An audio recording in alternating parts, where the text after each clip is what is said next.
Wa aku Zulfikri Al-Mukarram, Ketua LPPD Provinsi Jawa Timur. Senior saya Profesor Abdul Halim Subahar beserta seluruh jajaran pimpinan LPPD Jawa Timur.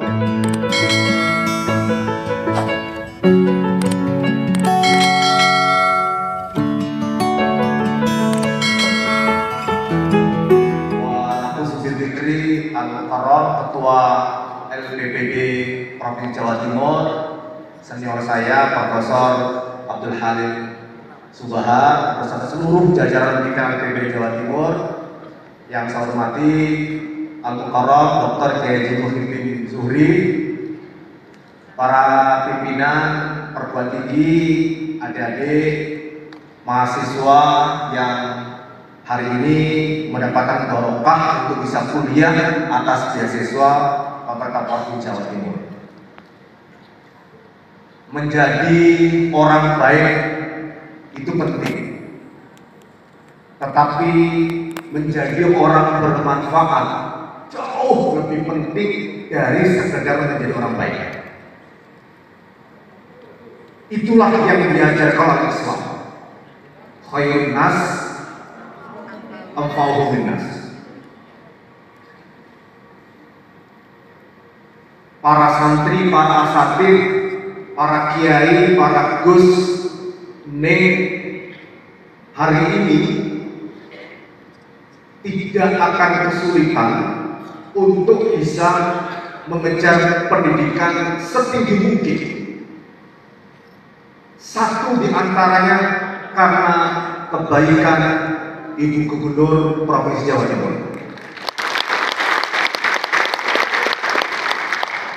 Seandainya beliau sudah menjadi gubernur 3 periode yang lalu, santri Gus ning Jawa Timur selesai.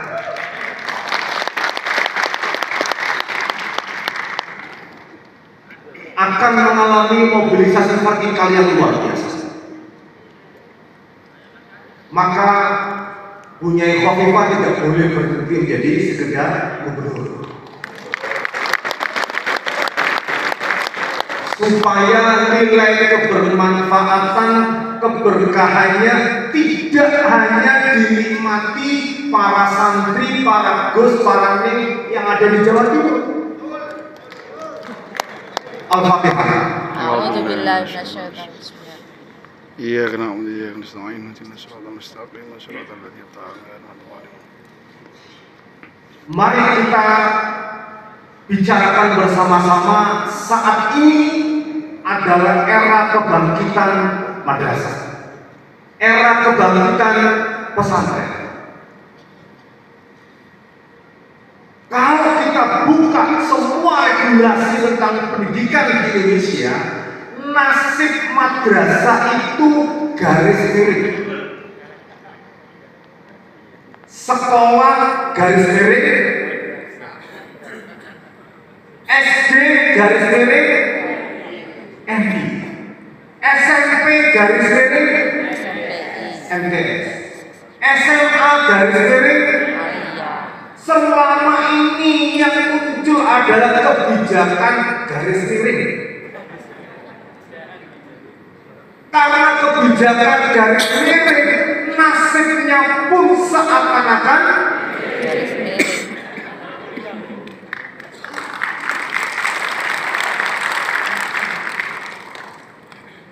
hari ini panjenengan atas keberkahan, kebermanfaatan yang ditebar oleh Ibu Nyai Khofifah Indar Parawansa, tidak boleh hanya selesai kuliah S1.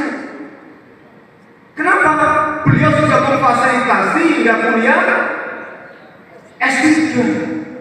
Tidak boleh hanya berhenti nyantri di pesantren di Jawa Timur, mau kuliah di Kairo difasilitasi oleh beliau.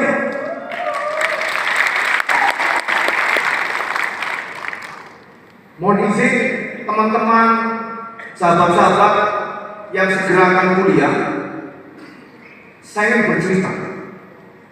Saya ini guru besar usia 39 tahun.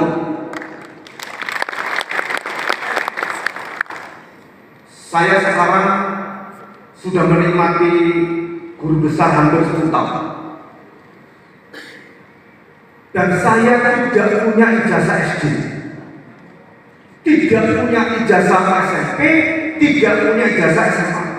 Ijazah saya semua madrasah.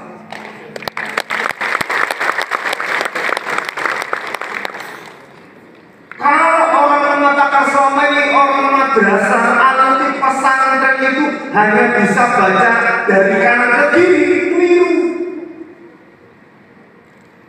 Saya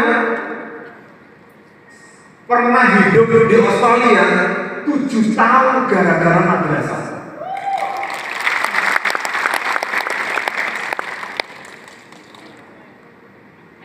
Semakin saya kuliah di negeri orang barat itu, semakin saya mencintai kitab kuning.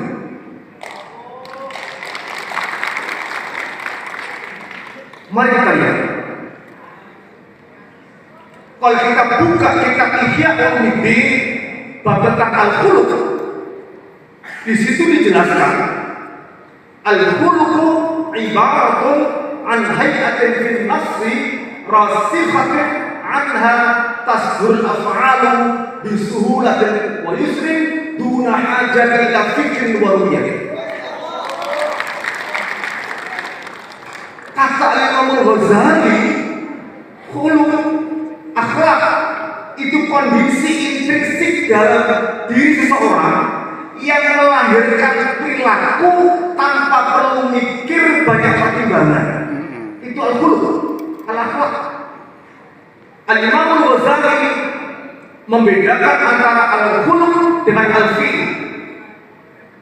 Dalam baris berikutnya, dalam kitab itu disebutkan al-khuluq itu kondisi intrinsik allati hiyal masdar.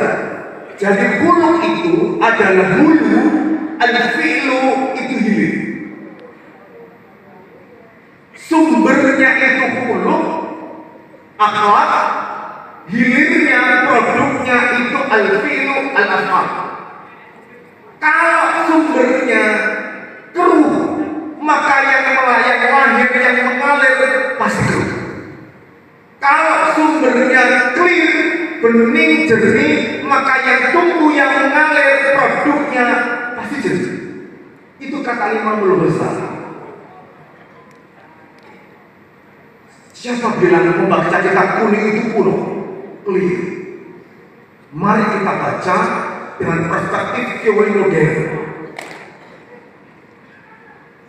Ada sosiolog dari Kanada namanya Erving Goffman. Dia punya teori namanya dramaturgi. Dramaturgi itu kira-kira terjemahan kalau kita itu teori panggung. Seperti orang teater. Ada backstage, ada front stage. Ada panggung depan, ada panggung belakang. Kata Erving Goffman, siapapun akan melakukan pekerjaan terbaik karena dia ingin dicitrakan sebagai orang baik. Tetapi yang asli ini soal self presentation. Jadi orang menunjukkan dirinya dalam kehidupan sehari-hari, bermain di dua panggung, panggung depan, panggung belakang. Tapi kata Erving Goffman, kalau ingin melihat karakter orang, siapakah dia yang sebenarnya, jangan dilihat saat dia ada di panggung depan. Lihatlah saat dia ada di panggung belakang. Contoh, saya selalu bilang ke mahasiswa saya, Mas, ini yang cowok-cowok ini, kalau mau mencari calon istri, jangan cari calon istri di pesta pernikahan. Falsu'ain.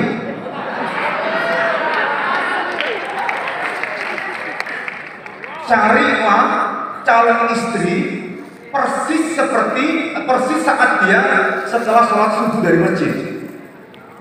Itu asli bakat sholat. tidak ada blush on, tidak pakai eyeliner, tidak pakai parfum, asli. Sama dengan kalau umpama para santri, kalau imam jadi imam sholat maghrib, masya Allah, bacanya luar biasa. Bismillahirrahmanirrahim, waladhdallin, karena di belakangnya banyak jamaah. Kalau sholat sendirian, kul huwailid. Pertanyaannya, yang asli yang mana? Saat dia jadi imam atau saat dia sholat sendirian? Yang asli yang mana? Maka jangan cari calon istri di pesta pernikahan. Kamuflase semua. Falsu'ain. Yang asli itu saat dia turun dari sholat subuh. Jadi yang disebut al-khuluq oleh Al-Imam Al-Ghazali itu adalah panggung belakang, kata Rafiq Gausman. Nah, tidak menggunakan kata-kata kholaq, tidak menggunakan kata jahat. Siapa yang mengatakan bahwa isim itu tidak punya zaman? Isim punya zaman, isim fa'il punya zaman. Mari kita lihat. Inni ja'ilun fil ardi khalifatan. Isim fa'il punya zaman. Kenapa? Karena isim fa'il dia punya maf'ul yang namanya khalifatan. Inni ja'ilun fil ardi khalifatan. Karena diskusi setelah itu, kan malaikat bertanya kepada Allah, Duh Gusti, kenapa panjenengan menciptakan orang yang telah merusak bumi, menumpahkan darah, pembunuhan dan seterusnya? Duh, katanya malaikat itu sangat taat kepada Allah. Yaf'aluna ma yu'marun. Tapi kenapa ada diskusi? Yu'marun. Ini jahil fadil jahil di sini fa'il, tapi punya zaman mustaqbal. Kenapa? Dia punya maf'ul khalifatan. Beda arti kalau seperti ini ja'ilu khalifatin, mudhaf ilaih. Jika idhofah isim fa'il punya zaman tapi maknanya lil madhi. Tapi kalau isim fa'il dia punya maf'ul itu lil mustaqbal. Nah, teman-teman sekarang saya hormati, yang begini-begini ini tidak mungkin kau tidak mengerti ilmu nahwu. Yang begini-begini ini hanya alumni pesantren yang bisa menjelaskan ini. Hari ini yang berlaku apalagi di dunia sosmed, khalif tu'raf, asal bego terkenal. Betul? Bul ala Zamzam wa tu'raf. Kalau ingin terkenal, sini itu air Zamzam, sumur Zamzam, kau akan terkenal. Pokoknya sekarang kalau semua orang ke utara, ke selatan lah akan terkenal. Mari kita lihat teman-teman sekalian, hormati. Supaya panjenengan ini percaya diri gitu loh. Masuk dunia perguruan tinggi, kuliah percaya diri. Udkhulu fis-silmi kafah. Ini pasti ada yang S3 ya. Yang S3 kenapa? Nah, waktu ujian Kiai Muhyiddin, saya uji dengan ayat ini. Ayo. Udkhulu fis-silmi kafah. Kafah ini makan fil i'rab jadi apa? Jadi apa makan fil i'rab? Bingung. Maf'ul ma. Maf'ul fi'ilin di. Udkhul itu lazim atau muta'addi? Bingung. Muta'addi teman-teman. Itu fi'il lazim. Kalau fi'il lazim tidak punya maf'ul. Bingung. Oh, berarti bukan maf'ul ya? Bukan. Ayo.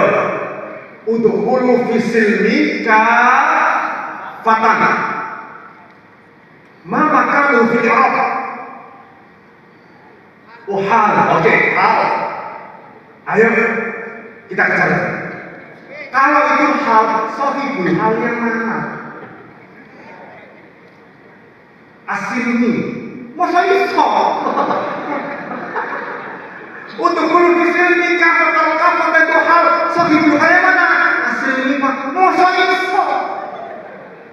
Muter lagi, gak usah angkat tangan. Gak usah angkat tangan yang merasa saya uji kemarin, gak usah angkat tangan. Untuk kalau ada hal pasti ada sohibul hal. Mana sohibul halnya? Muter. Jadi saya kira English Arabic Dictionary ada English Arabic Dictionary. Sampai berhenti di Al-Mujid, Al-Wasit.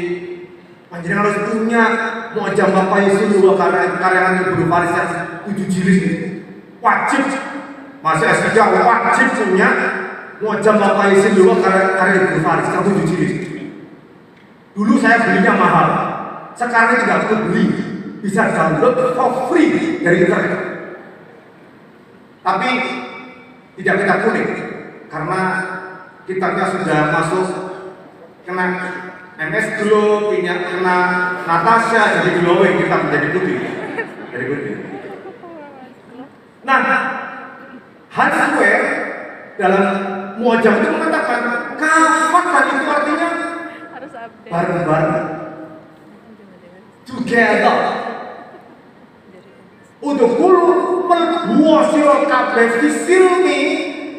Kafa ini menerangkan udhulu antum, bukan asilmu.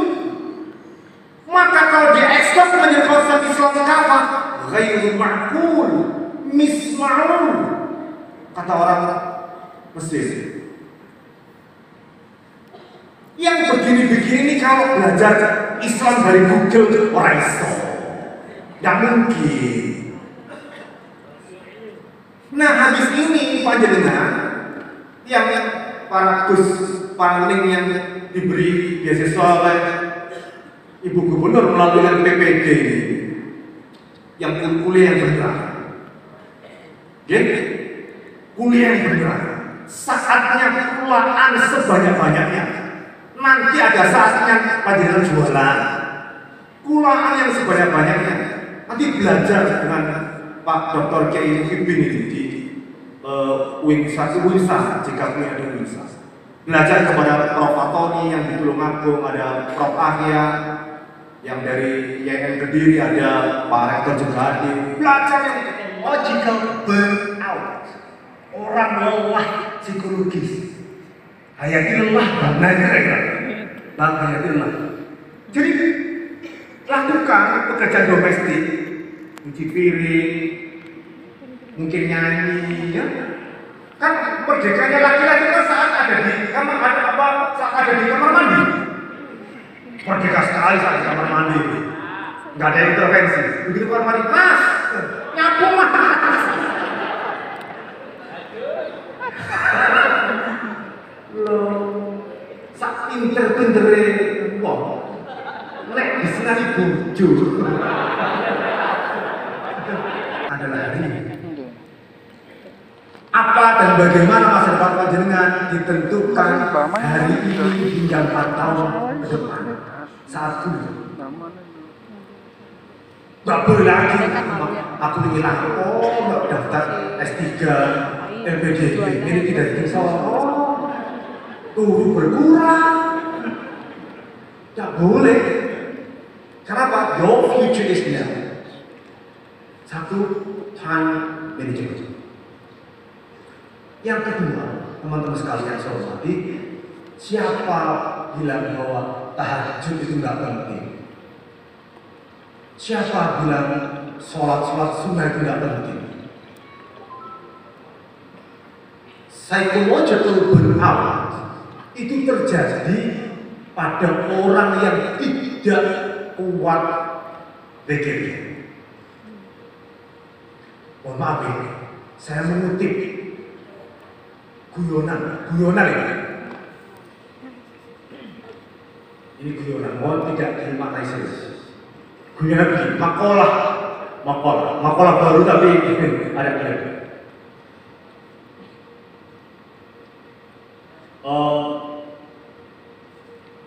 Faman laisa lahu dzikrun laisa lahu dzakarun.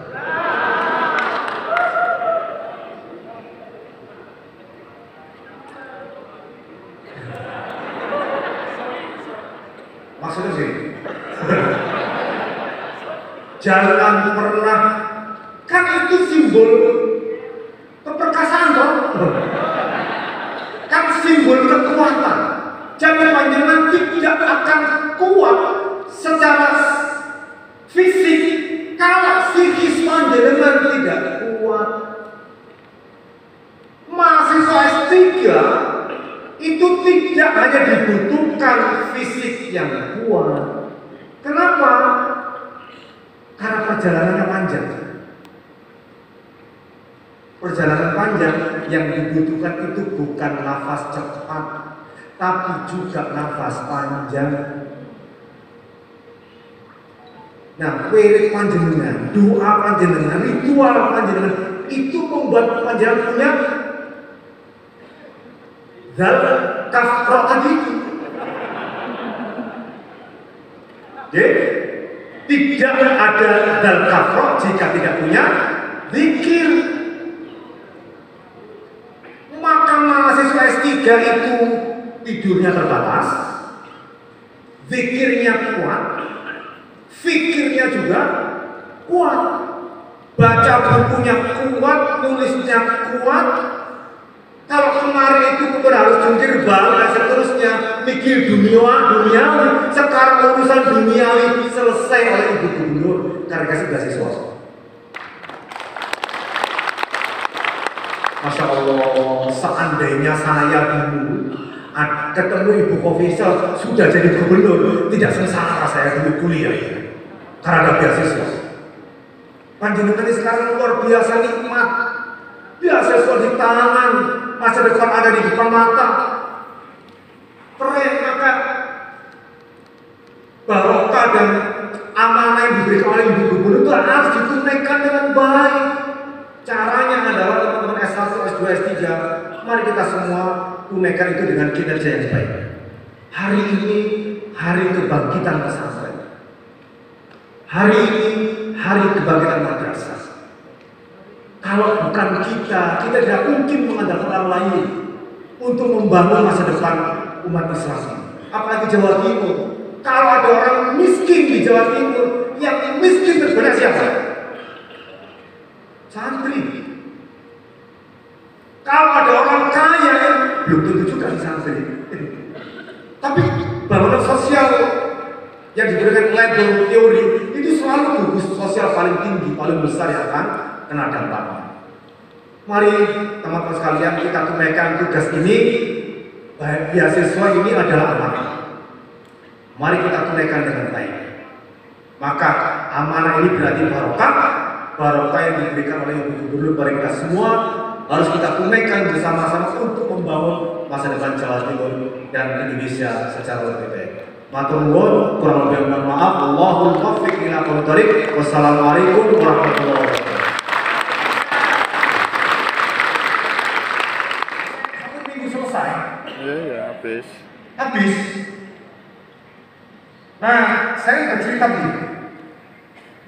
Teman-teman sekalian, waktu saya kuliah S3, beasiswa saya cuma $1.500 per bulan. Sewa apartemen, sewa flat itu bukan bulanan loh ya. Beda dengan di sini. Di sini kan bulanan.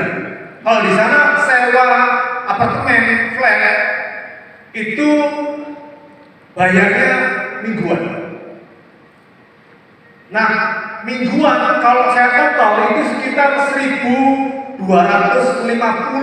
untuk hanya sewa apartemen, tempat tinggal. Itu bedroom unit. Itu 1.250. Sisanya uang saya dari pemerintah Australia itu cuma $250 untuk hidup saya bersama anak saya, bersama istri saya selama 1 bulan. Tidak mungkin. Istri saya lagi hamil, anak saya kedua. Kalau saya tidak bekerja, saya nggak mungkin bisa hidup dengan $250. Mana mungkin? Nggak mungkin. Sementara istri saya tidak mungkin bekerja. Sebelumnya bekerja ikut restoran, jadi bagian tukang saji gitu-gitu. Tapi karena hamil nggak mungkin bekerja.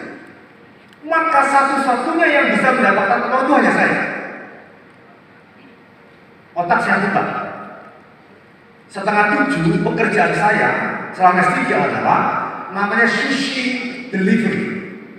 Jadi ada kue lempernya orang Jepang itu. Tugas saja. Telat 5 menit komplain bukan ke saya, komplainnya ke bos.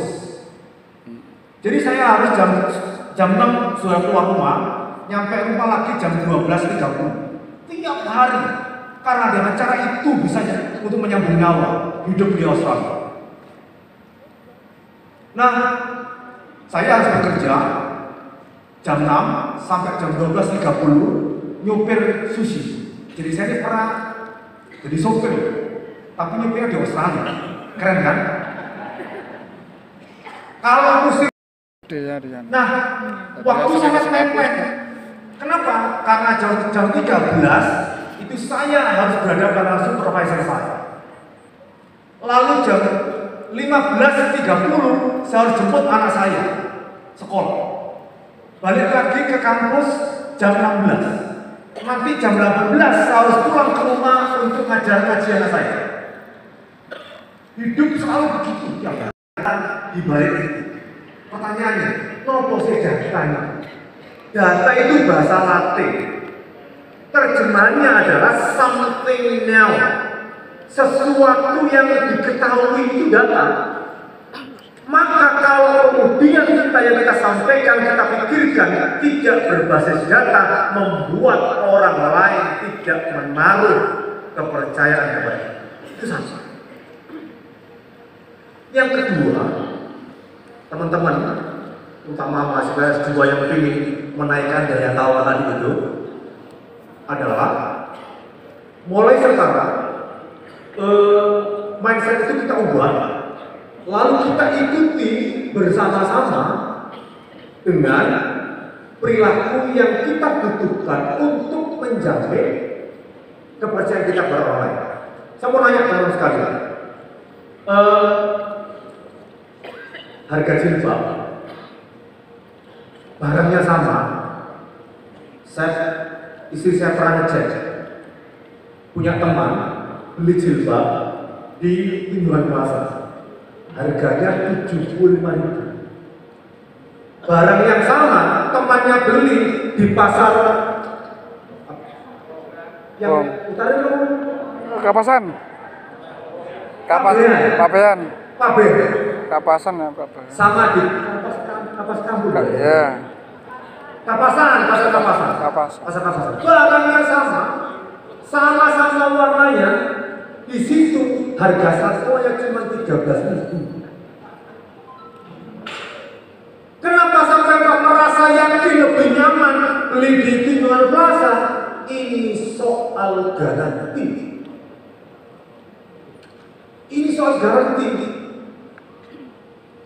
Karena itu kemudian untuk menaikkan daya tawar itu pada saat yang sama maknanya sampai harus meningkatkan personal garanti. Nek ambek Mas Hanudin jaminan deh pasti solusi datang. Bukan nek ambek Mas Hanudin bukan solusi, masalah tambah akeh. Tirulah pegadaian menyelesaikan masalah. Nah, Tanpa masalah. semakin tinggi kuliah, semakin harus datang dengan solusi. Jangan kemudian teman-teman sekalian ada problem yang berubah. Ada prinsip dalam dunia pendidikan tinggi yang disebut dengan problematisasi. Problematisasi itu gini. Jangan sampai teman-teman S3 ya, makin tinggi kuliah, ngomongnya makin bulat, makin susah dipahami. Karena ada problematisasi tadi itu. Salah kalau ada orang mengatakan makin tinggi gelar, itu ngomongnya makin sulit dipahami. Makin sulit dipahami, intelektualnya makin tinggi harganya. Keliru. Harusnya problematisasi itu begini. Sebagai peneliti, sesuatu yang mungkin simple, tapi bagi dia kompleksitas di dalamnya tinggi, di riset, di problematisasi, itu peneliti, akademisi. Tapi kalau memproduksi ilmu pengetahuan, menyampaikan, memberi kuliah, orang harus akan segera bisa dengan mudah memahami, mencerna. Jangan dibalik. Nek meneliti, tidak perlu sampai kesimpulan, di awal baca proposal ketahuan jawaban seperti apa. Itu berarti problematisasinya rendah. Tapi kalau kemudian ngajar, makin susah dipahami, makin intelek, itu keliru. Kita ini sering memahami problematisasi dengan pendekatan yang keliru. Kalau ngajar sulit dipahami, kalau meneliti gak perlu diteliti, jawabannya ketahuan. Padahal enggak. Kita ini punya tugas dua, peneliti dan pengajar. Sebagai peneliti, itu sesuatu yang mungkin simpel bagi banyak orang, tapi tidak bagi dia. Karena apa? Ada problem yang kompleks di sini. Contoh. Kenapa? Contoh. Ini ada survei mengatakan laki-laki atau suami Surabaya itu lebih setia kepada istrinya dibanding suami Ponorogo. Karena ada direktor. Saat disurvei 10 suami di Surabaya, 9 ditanya, itu selalu jawabannya menyenangkan, loyal pada istri. Di Ponorogo 10 disurvei, 9 berani untuk mengatakan tidak. Kalau datanya hanya itu, panjenengan akan tersesat. Kalau tidak tahu apa yang terjadi di balik itu semua. Kenapa? Di Surabaya ketika disurvei 10 suami itu didampingi istrinya. Begitu jawab agak mele-mele gini, langsung singkir bocil terus gampang karena saat wawancara didampingi istrinya. Bagi orang lain, betul. Bagi orang lain itu akan mengatakan data angka 9 dari 10 itu punya makna. Itu bukan peneliti yang baik. Peneliti yang baik tidak berangkat dari angka. Number does matter, yes. Tapi what behind numbers itu more important than the numbers themselves. Jadi jangan berhenti aja di angka. Lihatlah apa yang terjadi di balik angka. Karena 10 suami saat diwawancara semuanya didampingi istri di Surabaya. Nah di Ponorogo saat diwawancarai nggak ada istrinya, banter ngomong. Gitu. Nggak bisa disimpulkan lelaki Surabaya lebih setia kepada istri, nggak bisa begitu, nggak sesimpel itu. Itulah yang disebut dengan problematisasi. Oke? Jadi kemudian memahami angka itu, kalau tidak membaca hasil penelitian, nggak akan ketahuan maknanya. Karena what behind numbers are more important than the numbers themselves. Apa yang dibalik angka jauh lebih penting daripada angka itu sendiri. Tapi kalau ngajar, itu kan peneliti. Tapi kalau ngajar harus enak. Assalamualaikum warahmatullahi wabarakatuh. Allah Subhanahu wa Ta'ala dalam Al-Quran menjelaskan bahwa Tuhan berada bersama orang-orang sabar. 10 menit ditinggal tuh mahasiswanya. Kenapa? Yang kedua, apa yang dia sampaikan semua sudah tahu. Ayo, Pernah nonton Ikatan Cinta? Sinetron? Nah.